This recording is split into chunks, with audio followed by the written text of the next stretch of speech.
This is DG Vision Network. Experience the revolution. Especially in the area of technology, if we must expect a boost in performance across economic sectors. Evidently, countries like Japan, Finland, Sweden, Korea, Taiwan, Singapore, China, and South Korea have shown how efforts to raise tertiary education standards can yield benefits for technological innovation. Quality tertiary education provides us the capacity to understand and use global knowledge in science and technology. Again, investment in tertiary education across Africa can speed the rate of technology catch-up in the continent and boost incomes. Permit me, therefore, to advocate here that governments in Africa must approach the continent's technological rebirth with strong commitments. African countries should consider establishing special agencies that will steer Africa's gradual technological rebirth. Such agencies should be charged with the financing of innovations, e-commerce, strategic management of intellectual capital and property, promotion of technological development through partnerships, and the use of such networks as knowledge bases, virtual corporations, and virtual centers of excellence. Africa is no doubt showing promises of a continent ready to leverage on technology tools and applications to fast-track socio-economic development. Evidences abound. It's been projected by the ESMA that by year 2020, Africa will have more than 700 million smartphone connections, more than twice the projected number in North America, and not far from the total in Europe. Yet in Nigeria alone, it is estimated that 16 smartphones are sold every minute, while mobile data traffic across Africa is said to increase by 15-fold by the year 2020. Africa's accelerated connectivity is aided by infrastructure expansions in the form of upgrading and installation of submarine cables and backbone networks at major coastlines across the continent, aimed at boosting connectivity in all the nooks and crannies of Africa. Major technology firms such as Google, Facebook, and Microsoft are all investing heavily on technology connectivity here in Africa.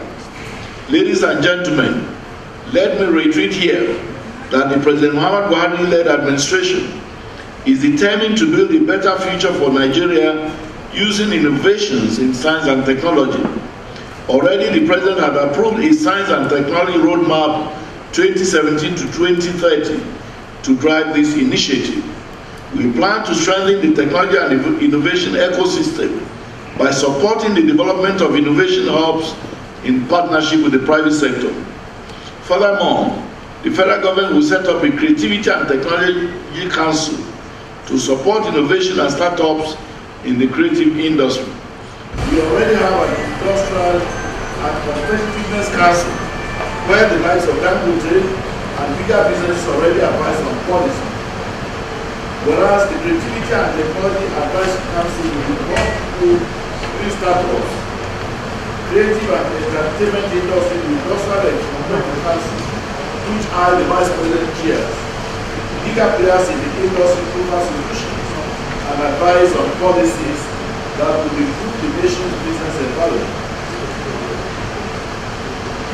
A couple of weeks ago, I, in company of the Honorable Minister of Science and Technology, and the DG of NIDA visited 7 technology and innovation hubs in different parts of Lagos, where we saw the shared creativity of young Nigerians. We were completely blown off with what we saw. We were convinced that practically every type of enterprise in this country has been affected by technology and innovation.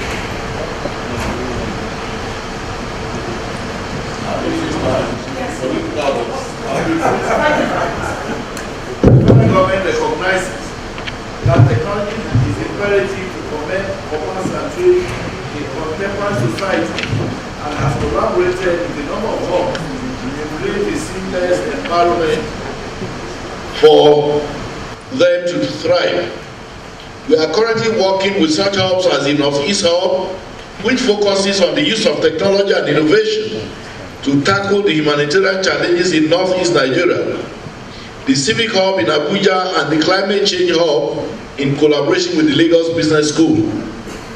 Let me at this juncture reaffirm government's commitment to put in place measures that will strengthen and create more tech startups in the country. We are anxious to partner with Nigeria's tech sector to solve some challenges facing the country. We want to partner and work hand in hand with them so that we'll help in whatever way, in whatever difficulty that they have. In some cases, it might be credit. In some others, it may just be in creating and ensuring the right policies. The future of our country depends on the creativity and innovations of our youth. We as a government will continuously invest in that future and encourage our young minds to be both entrepreneurs and pace setters. Technology, innovation, and youth entrepreneurship cannot be ignored. While government is committed to stimulating growth in the economy through wooing offshore investors and providing softer paths for ease of doing business, the government also recognizes that investing in the country's youth is a cardinal pathway to building sustainable growth. Nigeria has indeed gotten to a point where there is a high demand for its software developers and engineers. We shall continue to identify with conferences of this nature as the vision and mission of Digital Africa Global Consult. The organizers of this event are in tune with the federal government's determination and commitment to building a knowledge-based economy. I commend them for their relentless efforts annually at setting an agenda for African governments on the best possible ways of transforming Africa's ICT landscape. As I welcome you to this event, I urge you to come up with solutions that will tackle the myriad of challenges confronting the African continent, as well as fast-track Africa's technological rebirth. It is on this note that I declare this 2018 Digital Africa Conference and Exhibition open. Thank you and God bless the Federal Republic of Nigeria. That is the speech of the Vice President of the Federal Republic of Nigeria.